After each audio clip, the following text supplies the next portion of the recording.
பெரியாழ்வார் யசோதை கேக்குறா, ஏண்டா யாராவது ஒருத்தர் கை கூப்பிட்டா அதை பார்த்து ஜலம் போல் உருகி போறவனாச்சே நீ, கை கூப்புவோர் வேண்டும் வரங்களை எல்லாம் தருபவனாச்சே, அப்படி இருக்க சோத்தம் பிரான் என்று கைய கூப்பி கொண்டு கெஞ்சி பிச்சை கேட்பது போல, வாடா வாடா என்று யாச்சகம் கேட்பது போல இறந்தாலும் அப்படி கெஞ்சி கூப்பிட்டாலும் கூட கொள்ளாய் கொள்ளாய்னா ஏத்துக்கொள்ள மாட்டேன் என்கிறாய், வரமாட்டேன் என்கிறாய், இது நியாயமாப்பா, இப்படி பண்ணலாமா அப்படின்னு கேட்டா பெரியாழ்வார் யசோதை.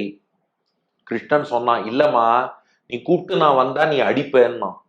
பெரியாழ்வார் யசோதை பார்த்தா, என்னடா சொல்றேன்னா, ஆமா ஆமா முன்னொரு சமயம் இப்படித்தானே நீ கூப்பிட்டு நான் பக்கத்துல வந்ததும் என்ன அடிச்சியா இல்லையான்னா. பெரியாழ்வார் யசோதை யோசிச்சா, இவன் எந்த அடிய சொல்றான்னு. ஏன்னா நாமே கொஞ்சம் பெரியாழ்வார் திருமொழியில பார்த்துன்னு வரோம், நிறைய யசோதை செல்லமா செல்லமா செல்லமா அப்பப்போ அடிச்சிருக்கா.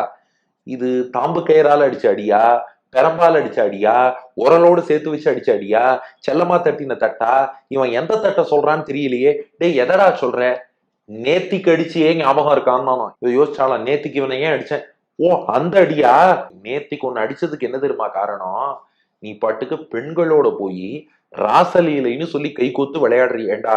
3 வயசு குழந்தை குழந்தையாட விளையாடும். நேரா பிருந்தாவனத்துல யமுனை கரையில ஒரு பெரிய காடு, அங்க ஒரு மணல் திட்டு, அதுல போய் உட்காந்து சுரிகுழலாரோடு நீ போய் அத்தனை கோபிகைகளையும் அழிச்சிட்டு போய் 2 கோபிகைக்கு நடுவே ஒரு கண்ணன், 2 கண்ணனுக்கு நடுவே ஒரு கோபிகை, இப்படி ஆவாவா எல்லாருமா சேர்ந்து கை கோத்து கொண்டு ராசலீலைன்னு சொல்லி நாட்டியம் ஆடினாயே. ஏண்டா இதெல்லாம் பண்ணா சின்ன பையன் இப்படிலாம் போய் டான்ஸ் ஆடலாமான்னு சொல்லி அம்மா திட்டத்தானே திட்டுவா, அடிக்கத்தானே அடிப்பா. நான் பொறுப்புள்ள அம்மாடா, spare the rod and spoil the சைல்டுன்னு சொல்றா இல்லையா. குழந்தைய அந்தந்த நேரத்துல நாமோ கண்டிச்சு அடிச்சு வளர்க்கறதெல்லாம் குழந்தையின் நன்மைக்கு. சுரிகுடலாரோடு நீ போய் எல்லா கோபிகைகளோடையும் சேர்ந்துட்டு கோத்து குறவை பிணைத்து இப்படி எல்லாம் ராசலீலைன்னு சொல்லி நாட்டியம் ஆடினா அடிக்கத்தானே அடிப்பேன்.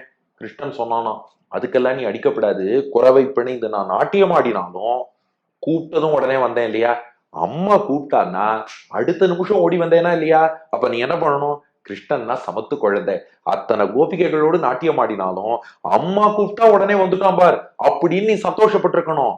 மாறாக சரி பாவம் இந்த பெரியாழ்வார் யசோதை கூப்பிடுறாளேன்னு நானும் வந்ததுதான் சாக்குன்னு என்னை போட்டு அடிச்சா, இதுக்கப்புறம் நீ கூப்பிட்டு நான் வருவேனா. கிருஷ்ணன் மடக்கிறான்.